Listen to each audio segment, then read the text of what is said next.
शोएब साहब आप फरमाइए, आपको खौफ, आपने अभी इजहार किया कि आपको खौफ है इंतखाबात नहीं होने, आपके सामने क्या फैक्टर्स हैं जिसकी बना पर आपको ये खौफ? देखें, जो आप कह रहे थे ना कि इनको खौफ है, वो इसलिए इनको खौफ है कि इनके अपने करतूतों की वजह से आज इनको खौफ है। हुआ क्या, जब हम ये कहते थे कि आइन के मुताबिक 90 डेज़ का इलेक्शन कहता है आइन, उसके मुताबिक आप इलेक्शन करा दें, आज तक पूरे आपके शो में बैठ के 20 मरतबा तमाम इनकी लीडरशिप ने कहा है जी ये कैसे मुमकिन है कि ये वाला इलेक्शन करा दें हम पुरानी सेंसस पे और नया इलेक्शन कराएं नई सेंसस के ऊपर, वो तो बड़ा इबाम और एनॉमली हो जाएगी। पूरा मेन ये रीजन देते थे, मुस्तकिल आपके प्रोग्राम में मैं आता हूं, ये सही कह रहे हैं आप। और आज उसी बात पे आए हैं कि नहीं पुरानी सेंसस के मुताबिक होगा।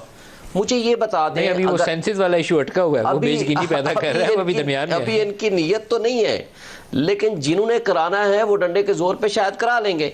मैं आपसे ये कहता हूं कि अगर ये इलेक्शन वक्त पे करा देते, किसी की जरूरत नहीं थी कि अगला इलेक्शन भी कोई रोक सकता।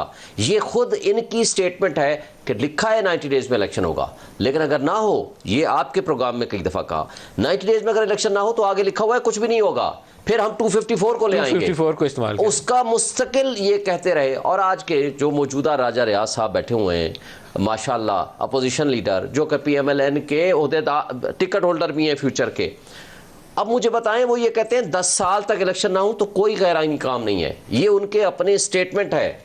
मुझे बताएं अगर ये तर्ज अमल हमारे पार्लियामेंटेरियंस का है, ये हमारे राजा रियाज साहब जिन्होंने नई केयर टेकर सेटअप देना है, और आज आपने आइन में लॉ में तरमीम करके भी ये पावर भी दे दी है इलेक्शन कमीशन को, इंस्टेड ये प्रेसिडेंट के पास पावर्स रहती, कम से कम वो कॉन्स्टिट्यूशनल ड्यूटी के तहत पाबंद था अपनी डेट देने का और इलेक्शन कराने का।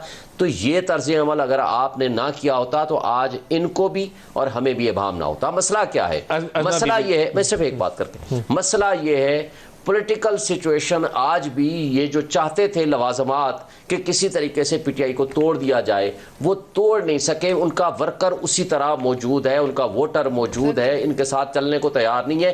किंग्स पार्टी चल नहीं सकी, दैट इज द एक्चुअल काज कि वो कहते हैं कि इनके होते हुए हम इलेक्शन में जाएंगे तो ये रिस्क है।